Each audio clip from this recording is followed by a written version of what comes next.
Mesurer une distance avec Google Maps.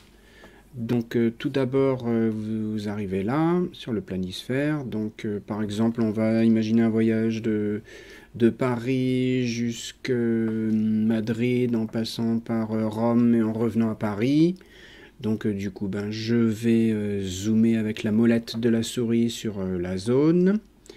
Je fais ensuite clic. Alors je vais éviter de cliquer sur les noms, puisque ce sont des liens et qu'ils vont nous faire changer de page. Donc je clique un petit peu à côté, on est dans des distances arrondies. Je clique sur le bouton droit de la souris. Je vois alors apparaître cet outil, mesurer une distance. Google Maps m'a mis un premier point.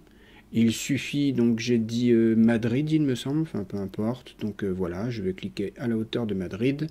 Et tout de suite, j'obtiens la distance, 1000 km, j'en ai eu la confirmation ici. Je vais donc ensuite aller à Rome. Si j'étais logique, je le ferais par terre. Alors admettons, hein, on va se faire un trajet. Bon, évidemment, là, il faudrait suivre les routes. On va faire simple. Voilà, on suit les côtes. Donc à chaque fois qu'on clique, donc le bouton gauche de la souris, on clique, on a un point. Si on se trompe, on peut reprendre ce point et le ramener en cliquant glissant vers la bonne direction.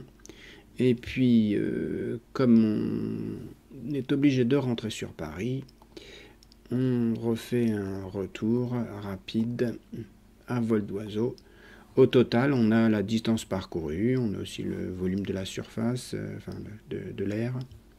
Je ne sais pas comment on dit d'ailleurs. Donc voilà.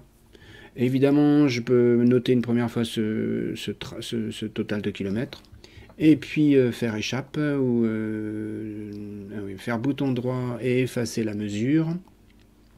Et revenir calculer une autre distance que j'ai également, que j'aurai la nécessité d'additionner.